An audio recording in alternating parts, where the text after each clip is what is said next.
There we go. Happy Tuesday. How are you? Hope you're doing well. If you are joining live, give me a little hello.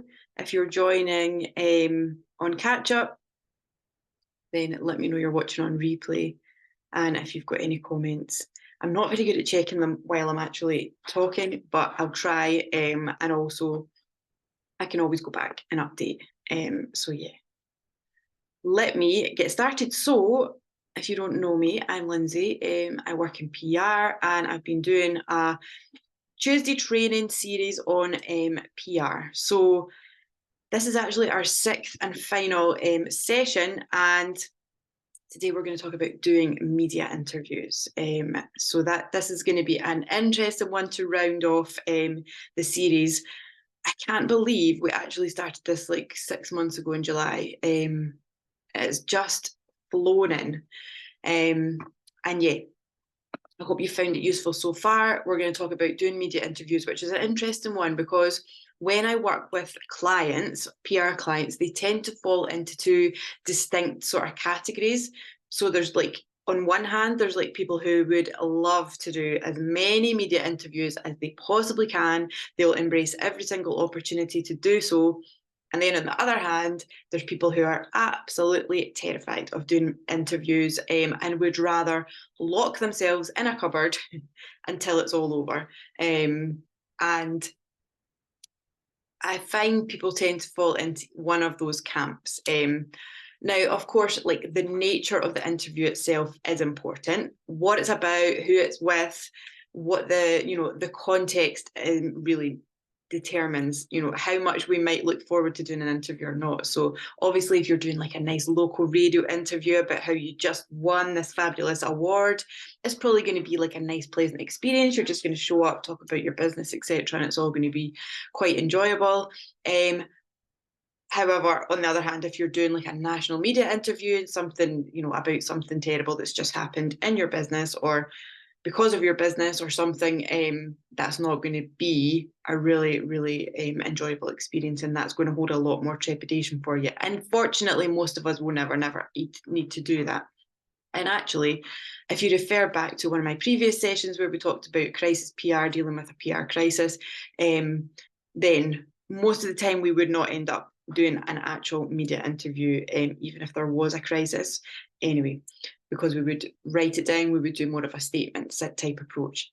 But anyway, the key thing about media interviews, regardless of what they're about or who's doing them, or whether they're positive or negatively framed, the key thing is they are a chance for you to say what you want to say.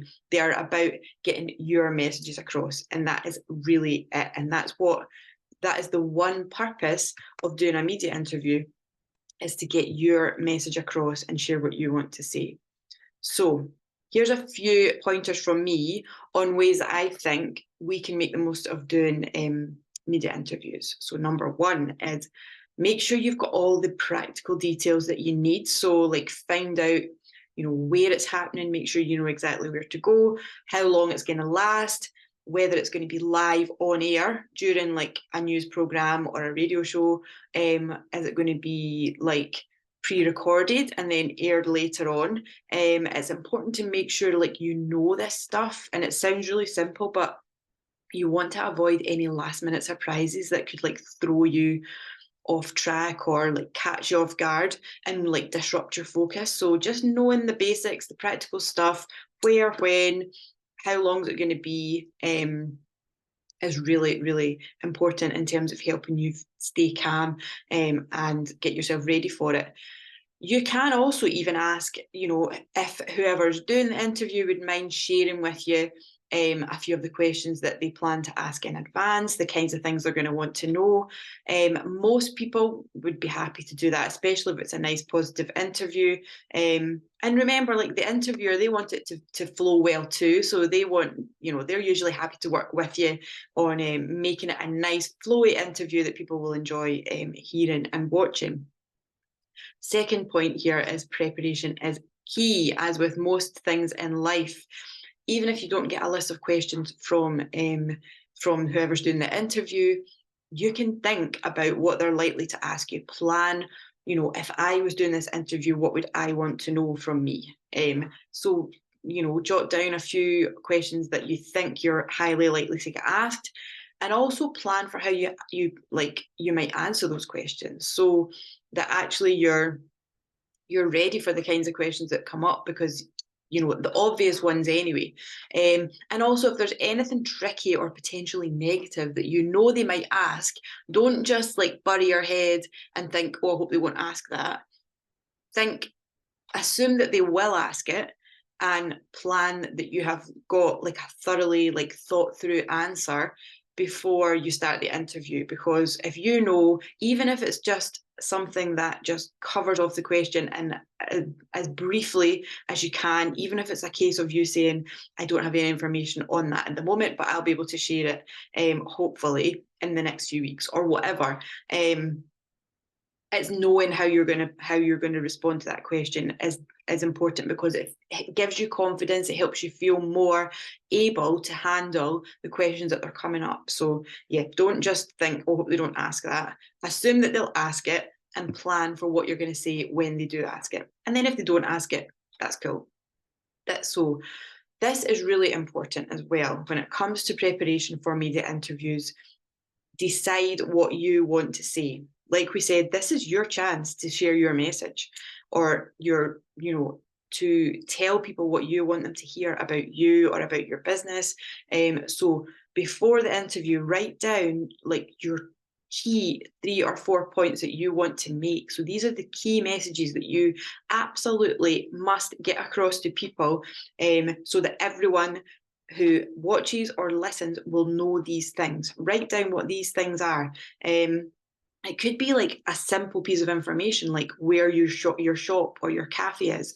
It could be what your website details are, or it could be you want to remember to thank somebody for something that they've done as part of whatever you're talking about, or for your business. So it could be something really simple, or it could be something a bit more in depth, like around a specific message about how you treat customers, or why your business differs from others, or something that's a little bit more in depth. But again, it all depends on the context of the interview itself. But the key takeaway from that is to have your main messages that you want 100% to leave people knowing that you've got them written down, you've got them memorized, because especially if it's a TV interview, you need to have them memorized so that you can reel them off during the interview itself. If it's a radio interview, you can probably get away with having them written down, so you can keep an eye on them and make sure you're covering them off. But ideally, you really want to know them off by heart, which is why you really just want like maybe 3 or 4. The third point is during the interview itself, be okay with silences. Like if the interviewer asks you something and you've given your answer and you've said what you want to say on that and made your points, don't feel like you need to keep talking to fill the silence. Even if they haven't jumped in yet with their next question, be confident in finishing your answer and then wait for the interviewer to lead into the next question. Because quite a lot of the time we feel like we've got to fill the silence. We then start to waffle, or we say things that we hadn't really wanted to say. They weren't part of our answer, but somehow we find ourselves saying them. And it's just say your answer, finish your answer, and then be content in a few moments of silence before the interviewer asks their next question. The next point is listen to the question itself, and answer it as best you can. But remember, always keep in mind that you're there to say what you want to say. Yes, you're going to try and do it in the framework of their questions, but ultimately your goal is to say what you want to say in that interview. So it's really important that you take that opportunity to get your messages across. So even if the question doesn't align completely with what you want to say, don't be afraid to weave in your message, even if it feels a bit strange doing that, because ultimately you've got to think about what the outcome is from that interview, and what the outcome is that you want is for people to know the things that you've got to say. So we have to find a way of saying them. So, even if someone asks you a question and it doesn't automatically feel like one that you can get your messages into, don't be afraid to sort of just like give a little nod to the question, but then give your message as well, even if it doesn't entirely fit in. Number 5, the next point is use examples and stats to help bring context. So this is quite important, because without that, people don't really always get an idea of what it is you're talking about. So like, if 500 people came to your open day, say 500 people came to our open day. Don't say like hundreds of people, say 500 people. If a customer told you that you changed their life by helping them with X, Y, Z, then share that. You don't have to share their name or anything, but you can say, I was just speaking to a customer today who was saying thank you for da, da, da, da, da. It all helps back up what you're saying, and it makes for a better interview. It makes you more credible. It makes it more interesting. And yeah, it just shows you in a better light, in a more credible and positive light as well. The more context you can bring, the more stats, the more examples of things, the better. So yeah, that's a really important one, actually.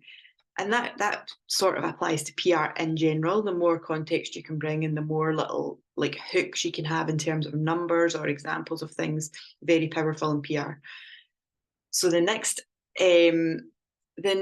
point that I'm going to make is practice. Now, this feels a bit weird, because normally, like, a lot of us don't do this kind of thing, but practice is so important. If you know you're going to be doing a media interview, practice saying out loud what it is you're going to say. Like, practice how you're going to say your answers. It will feel like a weird thing to do, but it will give you confidence at the same time, and it'll help you feel better prepared.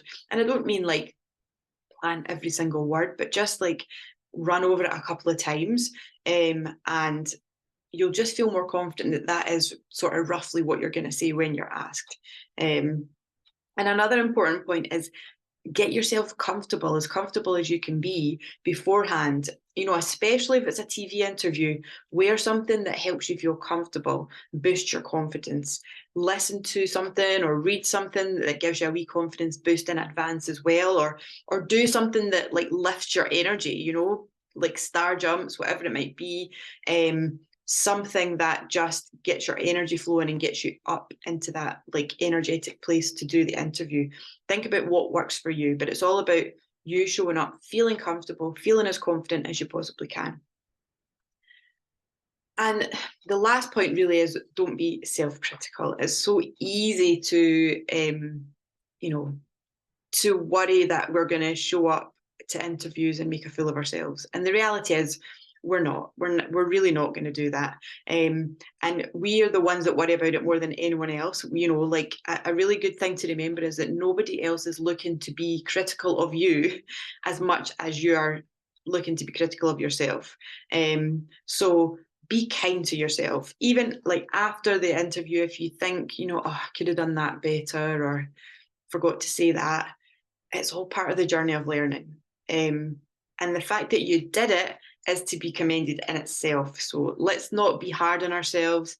Let's give ourselves the best chance of doing a good interview, getting across the things that we want to say, and then let's learn from any parts of it that we feel could have gone better, and just embrace the fact that we did it and congratulate ourselves. So yeah, the main thing with interviews is preparation. It's all about doing whatever you can to build your confidence in advance, to know that you're showing up, having done a bit of prep, doing the work, and you show up on the day and you share your key messages because you know what they are, and you share them with energy and confidence because you've got yourself in that headspace. And that is the key to all, if you ask me. So I really, really hope this helps. That really concludes our little PR training series. So we've covered a lot. We've covered like writing press releases, creative PR, dealing with crises, finding media contacts, and now doing media interviews. So if you've missed the sessions and you want to revisit them, then you can do so within the Facebook group. I'm sure there's a spot, I think it's in the media section. So yeah, thank you so much to those who have joined. and watched along the way these last few months. And I hope you all have a lovely Christmas and a very successful 2024 when the time comes. I'll see you soon.